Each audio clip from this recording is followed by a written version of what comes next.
Despite not announcing anything as of late, Nintendo has been in the news a lot recently, and obviously that's not necessarily a good thing. In fact, Nintendo has done quite a few questionable things as of late. Specifically, most recently, they actually canceled the Big House tournament and sent a cease and desist letter because they were using Slippy, which is a modified version of Melee, allowing the contestants to play online considering that, they can't actually host tournaments during the COVID era. This led to huge fan outrage, and people were just absolutely pissed, and I mean, in my opinion, they have every right to be so. I mean, no matter if it is or isn't within Nintendo's legal right to send that cease and desist letter, it is just so unbelievably brain dead, especially when you consider that they're not selling Melee, so it's not like they're losing money at all by, it just makes no sense. And this has led to a lot of discussion of people saying stuff like, oh, Nintendo's really gone downhill since Reggie, or, Nintendo has really become, like, evil as of late, but that's unfortunately not necessarily true. They have always just been incredibly out of touch with the internet and just, modern culture as a whole. And while obviously that leads to some good things because, if Nintendo was in touch with culture, they would have never really taken risks like the Nintendo Wii and whatnot. Obviously, this leads to situations where Nintendo is just, blatantly in the wrong and they don't even really know that what they're doing is just incredibly messed up, or the even worse scenario, they know what they're doing is messed up and they just simply don't care. Regardless, I want to talk in this video about 5 things Nintendo has done in the past, whether it's specific events or just general policies the company has had, that are incredibly scummy. I'm also going to try and make these things that, aren't really talked about that often, so I'm not going to be mentioning Super Mario 3D All-Stars limited release, the Nintendo Switch Joy-Con drift fiasco, or anything like that that has generally been in the news as of late.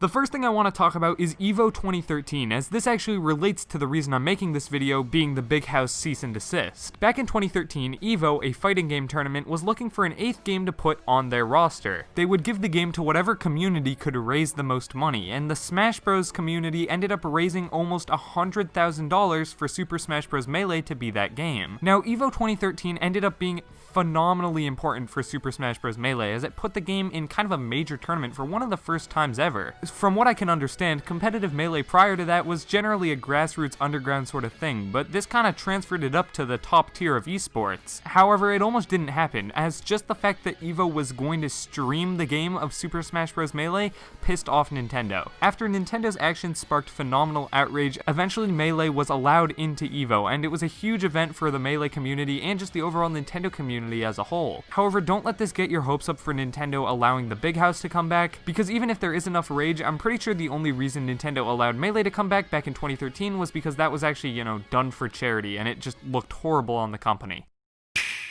This next story actually affects me personally. I started YouTube back in August of 2017, and for a lot of my first couple of years on YouTube, Nintendo was going strike galore. If you showed any gameplay from one of their games, chances are their robots would be able to determine that that was gameplay and end up copyright claiming your video, meaning that any money you would have made now has to go to Nintendo. Obviously, I didn't care because I don't really do this for money, I do it because it's fun. But one of my first big videos about Super Mario Odyssey used Mario Kart 8 Deluxe background footage, and that ended up getting claimed. It was incredibly demotivating, especially because back then I didn't really have good equipment at all, so that money definitely would have allowed me to buy better editing software or a better mic or whatever. Nintendo is so lucky that their fans are so passionate and dedicated, because if this was another company like Ubisoft or EA that maybe don't have as passionate of a fan base, their fans just would have stopped covering content on YouTube, and YouTube, as we all know, has become a huge source of advertisement for these companies. Even still, I know for a fact that quite a few YouTubers were actually driven away from covering Nintendo content because it would just get you claimed and you wouldn't be able to make any money from it. I obviously continued on with this channel making Nintendo content despite the fact I was essentially making no money from it, because as I said, I do this for fun, not money. But for YouTubers who have to literally rely on their channels as their job, obviously they had a hard decision to make.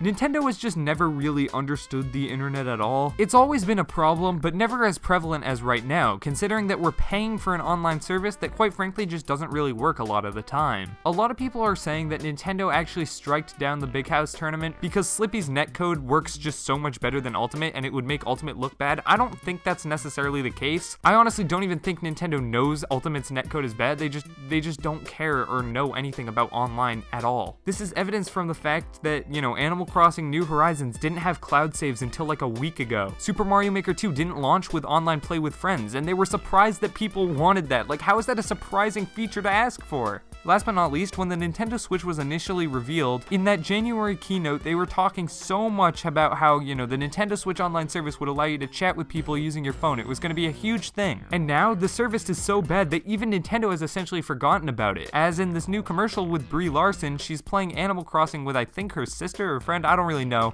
but they're not even using the Nintendo Switch Online app. They're on their computer using, what is probably an off-brand Discord or whatever.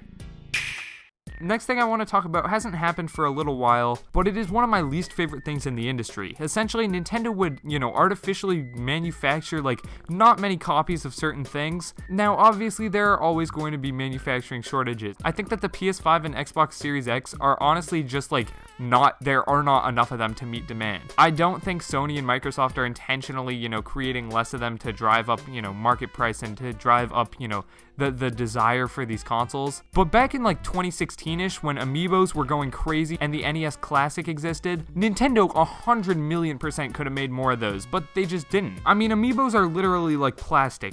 You could just mass produce them, but Nintendo didn't. I mean, it's basic supply and demand, but it just still sucks to see a company that, we love kind of treat consumers like, I don't know, they just treat them poorly. I just don't understand. If people want to buy your product, why are you withholding it from them just to create more buzz around it? It's just so annoying.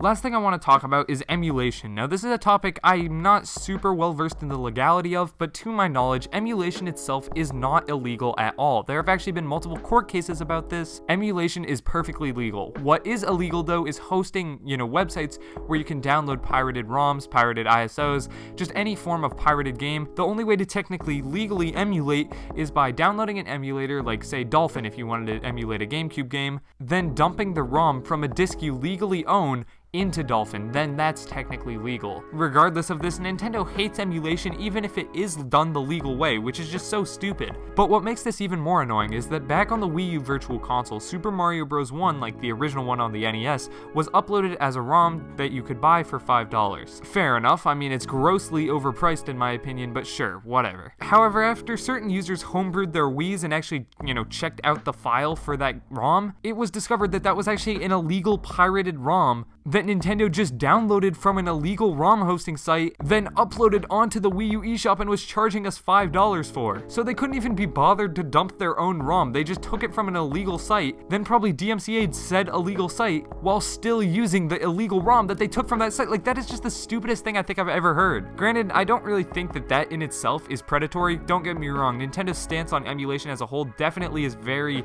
just annoying. That particular story, however, isn't really that predatory, it's not even really Nintendo being mean, it's just them being so stupid and just brain dead to the internet.